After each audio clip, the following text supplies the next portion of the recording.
하나님의 말씀 마태복음 2장 1절에서 12절까지 말씀입니다. 마태복음 2장 1절에서 12절까지 말씀. 제가 1절을 읽고 12절까지 교독하시겠습니다.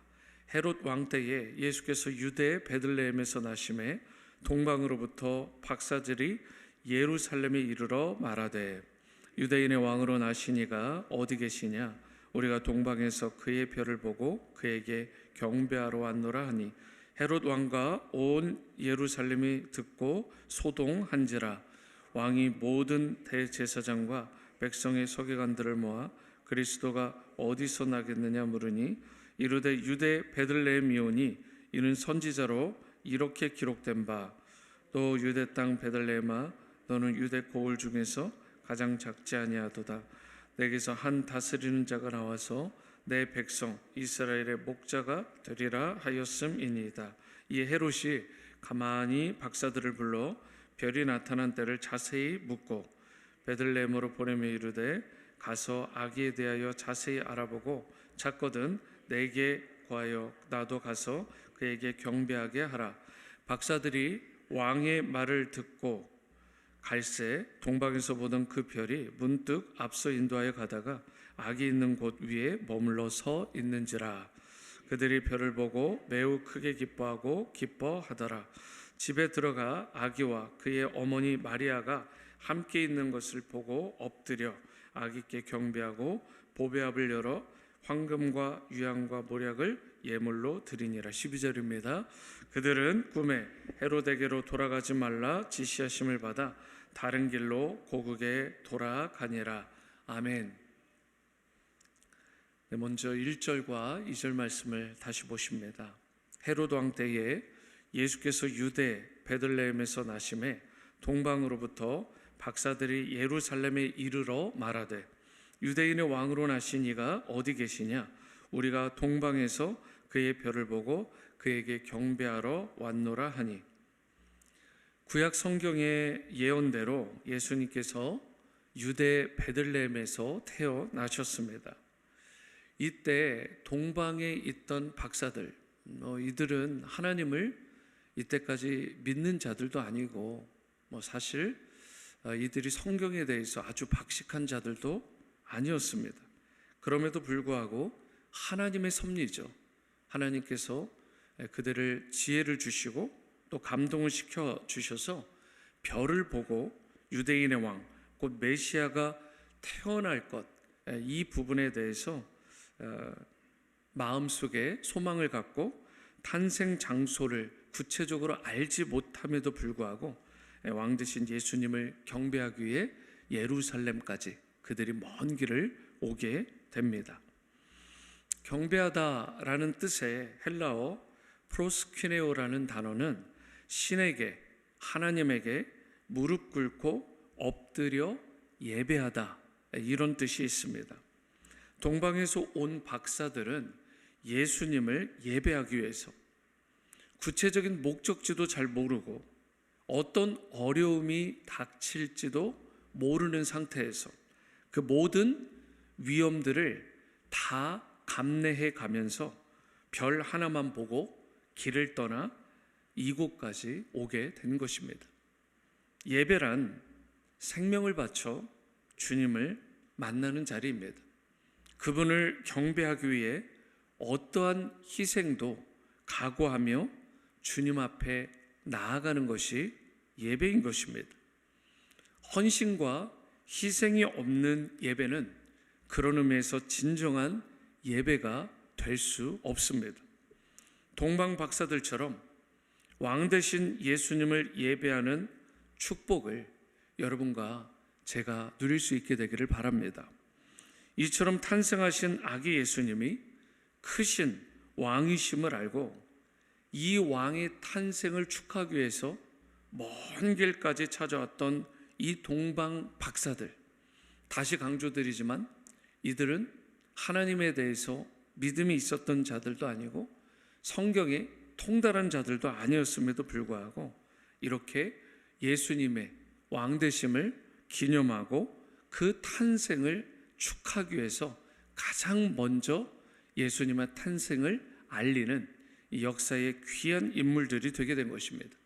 그런데 그와 달리 구약 성경에 정통했다는, 성경을 달달 외우고 알았다라고 하는 대제사장과 서기관들은 어땠나요? 그리스도가 어디에서 나실지 잘 알고 있었습니다. 그럼에도 불구하고 왕 대신 예수님을 기다리지도, 그리고 그분이 태어났다고 해도 찾아가려고 하지도, 그리고 그곳에 가서 경배하지도 않았습니다. 영적으로 무지하고, 아니 강팍하기까지 했던 그들은 메시아가 오실 준비를 제대로 하지 않았고, 그분이 오셨다라고 하는 사실도 사실은 온전히 믿지 않았다는 것입니다. 주님은 그분을 간절히 사모하는 자를 만나 주십니다. 간절함으로 겸비하게 나가는 자에게 은혜를 베풀어 주세요. 이사야 55장 6절에 너희는 여호와를 만날 만할 때에 찾으라, 가까이 계실 때에 그를 부르라 라고 말씀을 합니다. 오늘 새벽 제단에 주님을 간절히 찾고 구하심으로 말미암아 그 주님을 만나고 그분이 베풀어 주시는 그 은혜를 풍성히 누리는 여러분의 삶이 되실 수 있게 되기를 주님의 이름으로 축원합니다. 예수님은 우리를 죄와 사망에서 해방시키시고 생명을 주시기 위해서 오신 진정한 왕이 되십니다. 세상의 왕들은 권모술수가 난무하고 위세와 폭력과 그런 억압과 같은 세상 힘을 앞세우고 사람들을 압제하지만 예수님은 그런 세상 왕들과는 완전히 다르십니다. 십자가에서 피 흘려 죽으심으로 말미암아 여러분과 저의 모든 죄를 대속하시고 그분의 소유로 우리를 삼아 주신 것입니다. 거룩한 하나님 나라의 백성이 되게 해주시고 천국 백성으로 여러분과 저를 삼아 주신 것입니다. 예수님은 어떠한 상황 속에서도 우리를 버리지 않으세요. 그렇게 사랑이 많으신 왕 중에 왕이 되십니다. 또한 우리를 억압하고 누르려고 하는 악한 대적과 우리가 싸워 이길 수 있도록 우리에게 힘을 주시고 지혜를 주시고, 아니 우리보다 앞서 그 일들을 행하여 주시는 진정한 우리의 구원자요 주님이시요 왕이 되시는 줄로 믿습니다. 3절을 계속해서 보시면 헤롯 왕과 온 예루살렘이 듣고 소동한지라 라고 말씀을 합니다. 동방 박사들이 유대인의 왕으로 나신 이가 여기 계시냐라고 또는 어디 계시냐라고 물었을 때 3절과 같이 헤롯 왕과 온 예루살렘에 소동이 일어났습니다. 이 소동은 기뻐하며 감사하며 찬양하고 영광 돌리는 소동이 아니었습니다. 자신들의 왕위를 뺏길까 봐, 자신의 권좌를 빼앗길까 봐, 자신들이 누리는 이 부귀 영화를 빼앗길까 봐 두려움 가운데 오는 어찌할지 모르는 소동이었어요. 그리고 4절과 같이 헤롯이 대제사장과 백성의 서기관들에게 그리스도가 어디에서 나는지에 대한 정보를 물었습니다. 그러자 5절과 6절과 같이 정확하게 미가 선지자의 예언, 구약 미가의 그 예언을 들어서 유대 베들레헴이라고까지 말을 합니다. 다시 강조드리지만 대제사장과 서기관들은 메시아가 어디에서 태어날지를 이미 머리로는 다 알고 있었습니다. 여러분, 이때 헤롯이요, 이 이야기를 가만히 듣더니 박사들을 조용히 또 부릅니다. 그리고서는 별이 나타난 곳이 그 때가 어느 때쯤인지를 묻고는 베들레헴으로 보내면서 자신이 그리스도를 경배하는 일에 동참하고 싶다라고 말을 했습니다. 그러나 이것은 유대인의 왕으로 났다라는 그 아기를 찾아가서 결국은 죽이려고 하는 술수였습니다. 이처럼 헤롯도 아주 극악한 인물이었지만 제사장과 서기관도 어때요? 만만치 않습니다. 여러분, 그들은 누구보다 메시아에 대한 예언을 잘 알았고 성경의 박사들이었습니다.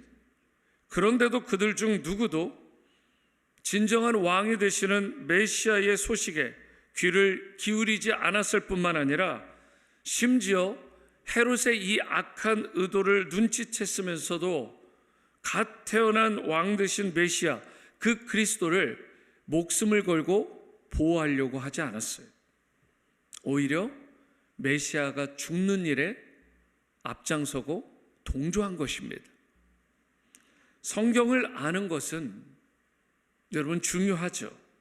그러나 성경을 알지만 전혀 말씀에 감동되지 않고 순종하지 않고 행동으로 실천하지 않는 것은 아무런 소용이 없습니다. 그것은 진정으로 말씀을 아는 것이 아니기 때문에 그렇습니다. 예수님을 참되게 따르는 제자라면 아는 것에서 끝나지 않고 행함이 있는 믿음으로 그 믿음을 증명해 보이게 되어 있는 것입니다.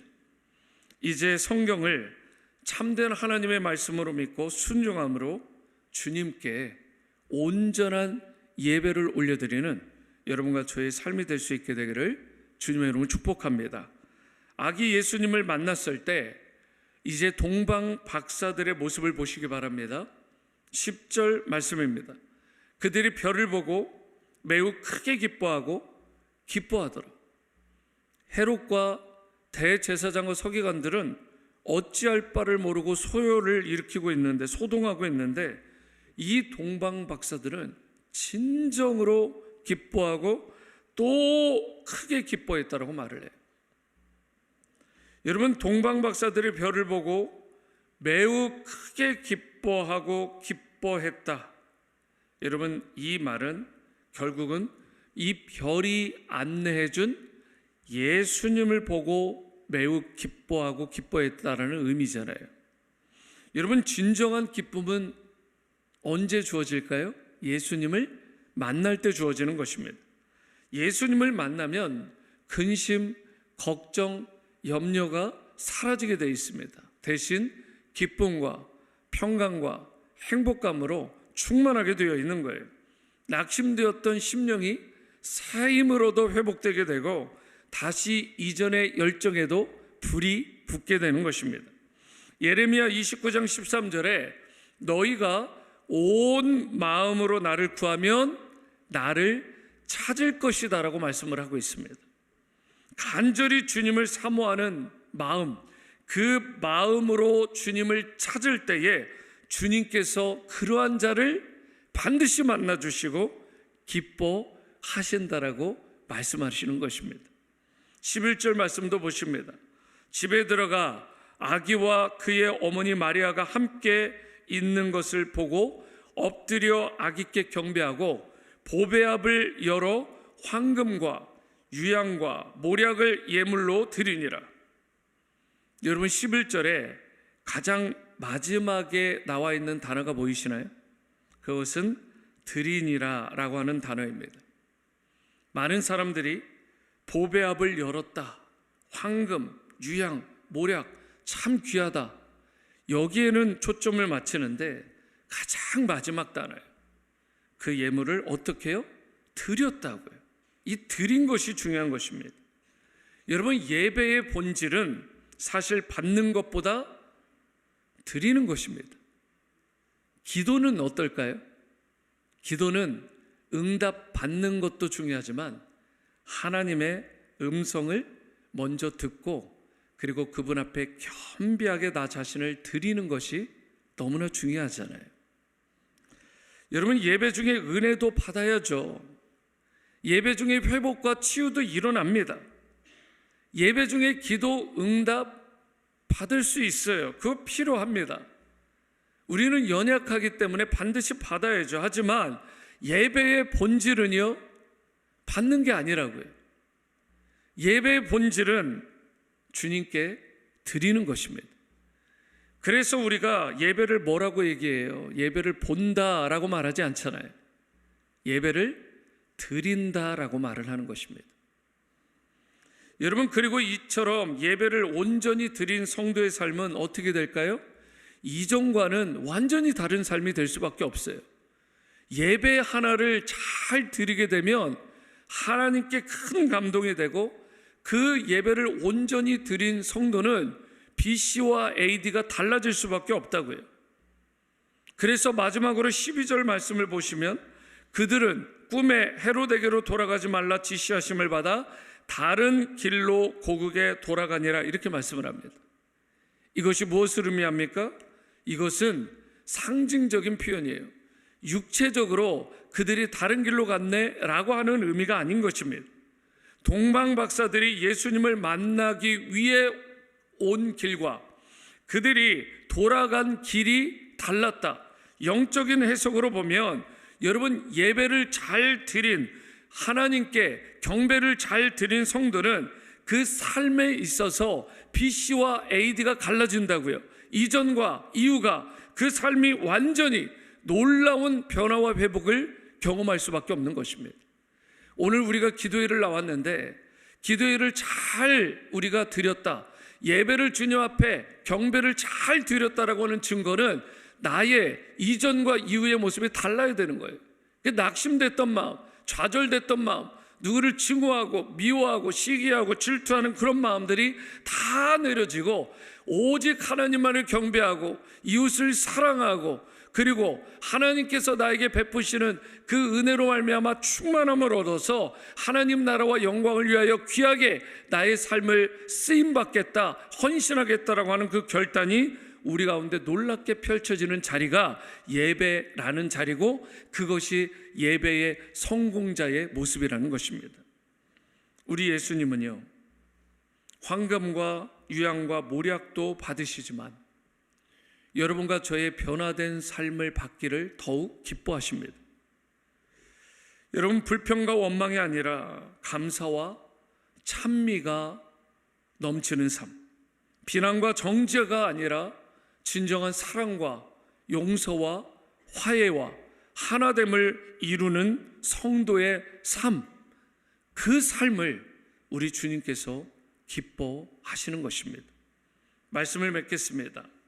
예수님은 유대인의 왕으로 불려졌지만 정작 유대인들로부터는 거절당하셨어요. 너무 안타깝죠. 예수님께서 그리스도다라고 하는 사실을 머리로 알았음에도 불구하고 말씀에 온전히 순종하지 않고 강팍함으로 예수님을 경배하지 않은 것입니다. 그 결과 아기 예수님께 경배한 사람은 정작 동방의 박사들이었습니다. 오늘 이 새벽 이 동방의 박사들처럼 주님을 간절히 찾고 엎드려 경배하며 삶을 통해 주님께 신령한 예배를 올려드리는 여러분과 제가 될 수 있게 되기를 바랍니다. 그리고 예배 후에는 반드시 다른 길로 돌아가는 인생, 예수님을 만난 흔적이 분명한 인생, 세상이 그 사실을 훤히 알아다보고 선한 영향력을 받을 수 있는 그런 변화된 성도의 삶 다 살아가시게 되기를 주님의 이름으로 축원합니다. 기도하십니다. 사랑과 은혜의 주님, 오늘 말씀을 통해 다시 한번 왕으로 오신 예수 그리스도를 바라보고 주님께 간절함으로 나아가게 하시니 감사합니다. 혹시라도 우리의 예배가 습관이 되었고 우리의 신앙이 형식에 머물러 있었다면 이 시간 용서하여 주시고 진정한 왕 되신 예수님 앞에 겸손하게 무릎 꿇어 나아가는 그러한 인생들이 다 될 수 있도록 은혜 베풀어 주옵소서. 동방 박사들이 예수님을 만난 후에 전혀 다른 길로 돌아갔던 것처럼 우리도 예배 후에 오늘 이 시간 이전과 이후가 달라지는, 그리하여 이후에는 주님이 기뻐하시는 길로 나아가는 우리의 삶이 되게 도와주옵소서. 불평과 원망의 길이 아니라 감사와 찬양의 길로, 미움과 정죄의 길이 아니라 사랑과 용서의 길로, 두려움과 자기중심의 길이 아니라 믿음과 순종의 길로 돌아갈 수 있게 도와주옵소서. 우리의 변화된 삶이 주님이 기뻐 받으시는 예물이 되게 하시고 이 땅에서 하나님 나라를 드러내는 거룩한 통로로 선한 영향력을 끼치며 주님의 기쁨이 되는 삶 살아가게 도와주옵소서. 존귀하신 예수님의 이름으로 기도드립니다. 아멘. 하늘에 계신 우리 아버지여, 이름이 거룩히 여김을 받으시오며 나라가 임하시오며 뜻이 하늘에서 이루어진 것 같이 땅에서도 이루어지이다. 오늘 우리에게 일용할 양식을 주시옵고 우리가 우리에게 죄 지은 자를 사하여 준 것 같이 우리 죄를 사하여 주시옵고 우리를 시험에 들게 하지 마시옵고 다만 악에서 구하시옵소서. 나라와 권세와 영광이 아버지께 영원히 있사옵나이다. 아멘. 아멘.